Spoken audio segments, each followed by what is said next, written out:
So I have in my clinical practice frequently people who are stuck in the middle of absolutely moronic bureaucracy. So I can give you an example of this. I just love this. One of my clients who worked for a large corporation, who's a pretty sensible woman, she was being driven mad by the political correctness that had infected the organization. And she sent me a 32 email letter exchanges that were circulating around the word flip chart. I don't know if any of you have heard the flip chart controversy, but it's pretty mind-bogglingly moronic. And so the deal was that somebody, you know what a flip chart is, right? It's one of those paper pads that you flip paper over. Well, it turns out, hypothetically, that flip is a pejorative term for Filipinos. And so they believed that the idea, the flip chart phrase, was no longer acceptable because it was potentially offensive to Filipinos, although I bet they would have had to like vacuum up the whole planet to find one Filipino who actually cared whether or not someone called that a flip chart. You know, and that person would have had plenty of problems that were worse than that. Anyway, there was like a 32 serious email exchanges about what terminology should be used instead of flip chart, you know, so that's what people were doing instead of trying to actually have a life and do something useful. And it was driving her completely mad. They did rename them and made it, it made part of corporate policy that it was inappropriate to use the word flip chart. I don't remember what the hell they called them. Who knows? But the reason I'm telling you this story is a lot of you are going to find yourself embedded in bureaucracies. And you know, and there's that for better or for worse. And one of the things that is going to happen to you is that people are going to ask you to do stupid and ridiculous things.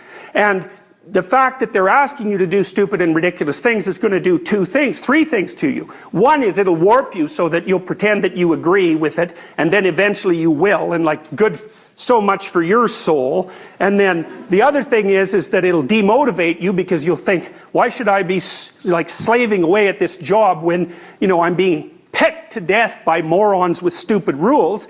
And the third thing that it'll do is make you resentful and irritated, and then that will also undermine your motivation and make your life miserable. And so you might think, well, what should you do about that? And the answer to that is, you should object at the earliest possible point, because first of all, you'll find that if you object to radical stupidity when it first emerges, you kind of make people aware of the fact that what they're doing is radically stupid, and they'll usually back off.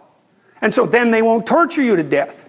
So, you know, you have to take a risk, which is, oh no, what happens if I complain about this? But, you know, it's another one of those situations where you're damned if you do and you're damned if you don't. So if you complain, that'll cause some trouble. Although usually it causes way less trouble than you'd think, because people are generally not very courageous. And if you push them with some strength when they're doing something absolutely moronic, they'll usually back off because they don't know what to do when they're being challenged. And then you won't have to put up with it for the rest of your life. And so why I'm telling you this is because all sorts of bureaucratic entities, corporations, government institutions, non-profit organizations, anything that's above a certain size, because it doesn't matter if it's government or corporate, it's all the same bloody foolishness when it gets too big, is like those things tend towards totalitarian structures. It's part of the innate danger that's associated with social organization. And so then you might say, well, how do you keep the enterprise that you're part of alive and dynamic, and also keep it a place that a sensible person who's got a proper orientation could stand to work? And the answer is, do not do things you know to be stupid. Stand up and say, look, that's dumb, I'm not doing it. And if they ask you why, then you can say, well, A, I think it's stupid. B, if I do it, I'm going to get irritated and resentful. And also, if I do it, it's going to decrease my motivation. So I'm not doing it. And then if they push you too hard, it's like, hey, it's time for a different job.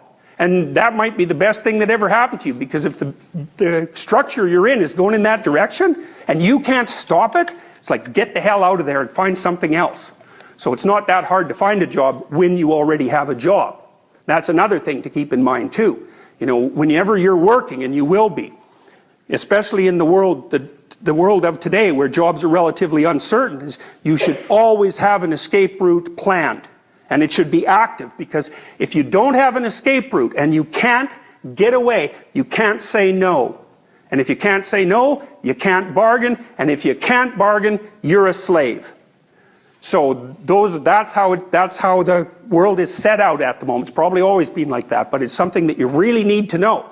Because you got to watch. If your being is objecting to something that someone is forcing you to do, maybe you're right. Maybe you shouldn't be doing it. And lots of people end up living meaningless lives. And that's not a very good term, because there's no such thing as a meaningless life. Because one of the meanings of life is suffering. And there's no bloody way you're going to escape that. So you will not have a meaningless life. You'll have a life that's only suffering. And I wouldn't recommend that, because it'll make you one miserable creature, and plus you'll warp everyone around you because you'll be vengeful. So these things are really important. They're really important.